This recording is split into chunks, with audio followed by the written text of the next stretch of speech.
My name is Marine Lance Corporal Alberto Flores Jr. While serving in Iraq in 2005, my vehicle was hit by an IED. This ultimately resulted in a right leg amputation and PTSD. Sitting here beside me is my wife, Elvira.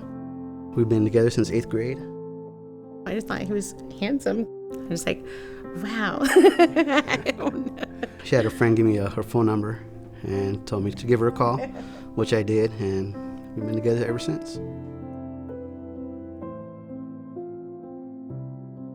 I was probably about 15 years old. I saw that pamphlet with the Marine logo on it. It has a sword in front of him, the words honor, courage, commitment on there, which I was pretty much drawn to. We had a routine patrol. We had heard that there were some IEDs being planted. I just wanted to take a drive out there, check everything out before we sent our foot patrol to go research the area. Everything was pretty quiet that day around. There was no one's around, so it was a little suspicious. As soon as I mummed the words, watch out for IEDs, just big old explosion. All I remember is just smoke everywhere, just big old blast. I could feel little pebbles, rocks, everything scraping my face.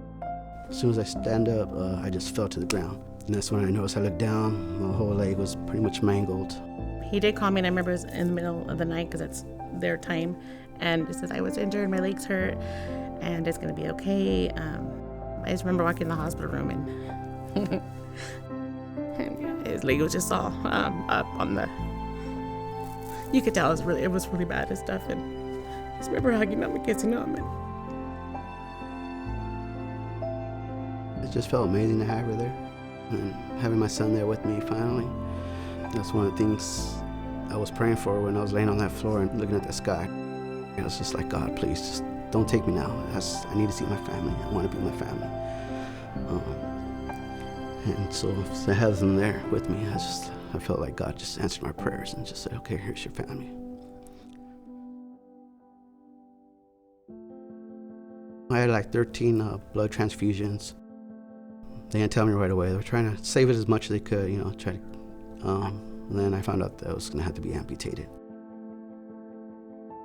Challenges in my home now, I can't wear my leg all day. It gets sore, beat up, or sometimes I get blisters on it. Every day taking a shower is a challenge. I can only wheel in and then I got to wheel back or maneuver away and take paint off the side of the doors and stuff. My shower's a little bit, you got to step down into it, doing little hops, and now that I'm getting a little bit older, it's a little bit harder. My knee's starting to wear tear.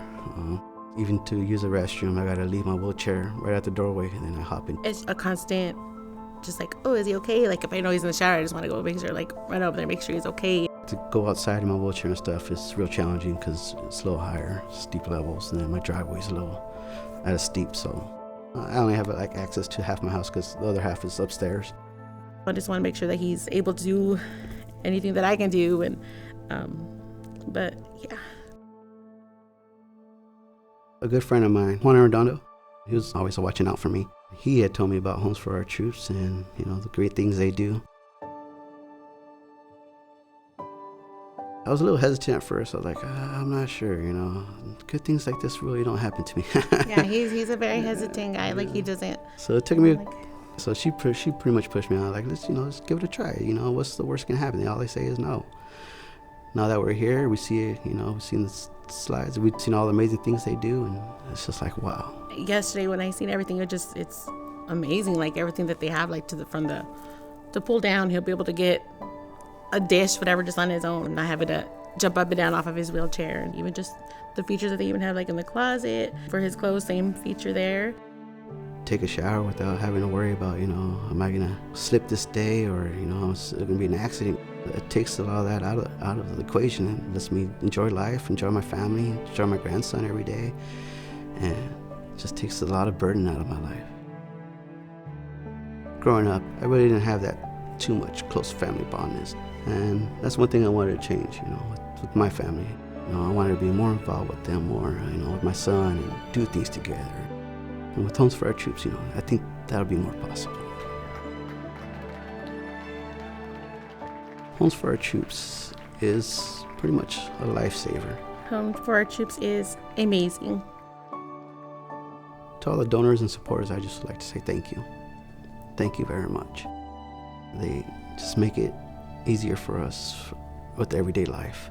to be able to be more independent. It makes us lift our heads up and helps us to be proud.